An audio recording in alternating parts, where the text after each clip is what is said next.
Let me ask you a guy because he's like, do we have time for two more questions?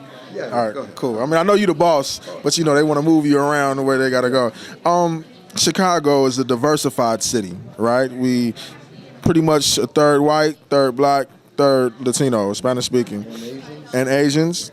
Definitely Asians, Ethiopians. You got a very strong African. You have very strong kind of Croatian and middle. What you want to call it? Middle Europe, Eastern Europe type piece. Very diverse city. However, this election is kind of being couched by some, couched along racial lines. We got a black candidate. We got Ram, who's kind of the white candidate, I guess. We have you and Jerry Chico, who are looking to be the Latino candidate. How do you feel about that, first of all? And then how would you, as mayor or not as mayor, work to kind of bring more unity amongst the varying ethnicities in our city? When I declared my candidacy, I made it very clear that I'm not a Latino candidate. I am Latino, but I'm not a Latino candidate.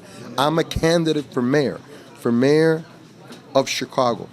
And my campaign theme has been a mayor for all Chicago, a mayor for every neighborhood. And in Chicago, we have 77 official community areas. And what I want to do is make Chicago one city where people of all races and ethnicities come together and work together for the benefit of not just one neighborhood, but the benefit of all neighborhoods in the city of Chicago. But how do you do that? Well, you do that by establishing working relationships with people throughout the city, and by going to every part of the city, and by being accessible to every part of the city, and by having your administration be an administration that is reflective of all that diversity that is out there. And then have those individuals understand the importance of organizing communities and helping communities not just organize themselves, but bringing them together so that we can then act as one to deal with the challenges facing us, the need to improve our neighborhood schools, the need for public safety, the need to provide affordable housing opportunities. All these things have to be worked on as a city. We cannot separate ourselves. And Chicago today is more diverse than it's ever been, which is good. Chicago today is less concerned today about race than it has ever been, which is very good. Chicago today is the political birthplace of the President of the United States, who is a person of color, which is wonderful. We're very proud of that. And so we need to continue to build on that. And so while we still have some racial and economic segregation, more economic than anything else, the fact of the matter is that we must continue to work to make sure that we are lifting. What do you mean? Communities. What do you mean when you say economic segregation?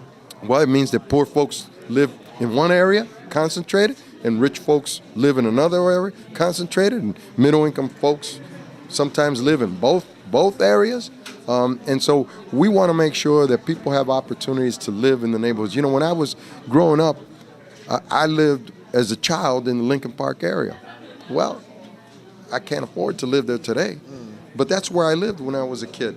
And so I've lived in many neighborhoods that have undergone transformations and where displacement has taken place because the housing cost has risen so high. That's why as we deal with affordable housing, we have to make opportunities for people to be able to own homes, like in Bronxville, where they can, areas where you could develop housing, where city land is available to develop housing ownership opportunities for people of moderate incomes. You know, the median income in Chicago is about $50,000-$55,000. Well, those individuals, those families should be able to purchase a home. That is affordable, and the city can play a role through all that vacant land that's available and making some of that land available so that we could get development, housing development going, and do it in a way that makes it affordable. You know, not a whole lot of people can afford a $400,000 house. Most people can't afford a $400,000. Can't really afford it. Exactly, and we've had a lot of residential condominium development in the city of Chicago, and that's fine, that's good. We want residential development. We've seen a lot of folks move into the downtown area, and that's good.